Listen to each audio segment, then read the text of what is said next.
At narito na naman ang mainit na balita mula sa mundo ng social media na hatid sa inyo ni Madam Chika. Bumida si Vice President Sara Duterte sa isang matinding pagpapahayag laban sa ilang mga politiko na umunoy nagiging sagabal sa progreso ng ating bansa. Isang viral na video ang kumalat kung saan matapang niyan binaltahan ng ilang pangalan na nasasangkot sa mga isyong pambansa. Makikita sa nasabing video si Vice President Sara Duterte na galit habang tinatalakay ang mga masasakit na salita laban sa isang politiko na ayon sa kanya ay puro pabibo lang at walang konkretong nagagawa para sa bansa. Hindi pinalampas ni VP Sara ang ilang mga pangalan kabilang na sina dating Senador Cutin at Representative Liz Satanas na sinasabihan niya mga politiko na walang malasakit sa kapwa. Ayon sa mga ulat, hindi na bago ang tensyon sa pagitan ng VP at ng mga nabanggit na politiko. Sa katunayan, ilang linggo nang may mga puna at mga hindi pagkakaunawaan sa kanilang mga pampolitikong pananaw.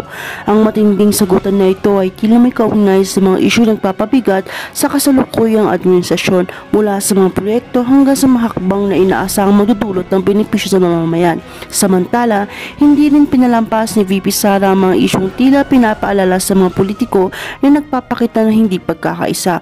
Isang mainit na bahagi ng video kung saan tinatawag niyang politiko ang mga kasama niyang nagpapasikat lang at hindi seryoso sa kanilang mga tungkulin. Ayon kay Vice President Sara, ang mga ganitong uri ng liderado ay naging dahilan ng paghihirap ng mga Pilipino at nagpapabagal sa mga solusyon sa ating mga problema. Dahil sa paglabas ng video, agad-agad na nag-viral ito sa social media at hindi maikakaila ang malakas na reaksyon mula sa mga taga-suporta ni Vice President Sara. Sinuportahan siya ng marami sa kanyang mga pahayag laban sa mga politiko at aniwalang walang malasakit sa bayan.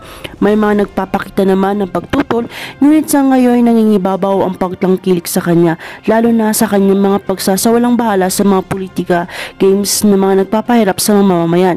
Sa kabila ng mga controversial at pagbabatikos, hindi matitinag si Vice President Sara Duterte sa kanyang mga prinsipyo, malingkod sa mga kapakanan ng nakakarami. Makikita natin na mas lalong lumakas ang kanyang posisyon sa politika at tiyak na magiging isa siyang malaking pwersa sa mga darating na taon. Patuloy abangan namang susunod na development sa isyong ito. At kung bago ka pa lamang sa aking channel, ay huwag kalimutang mag-like, share, and subscribe para update ka sa aming bagong balita.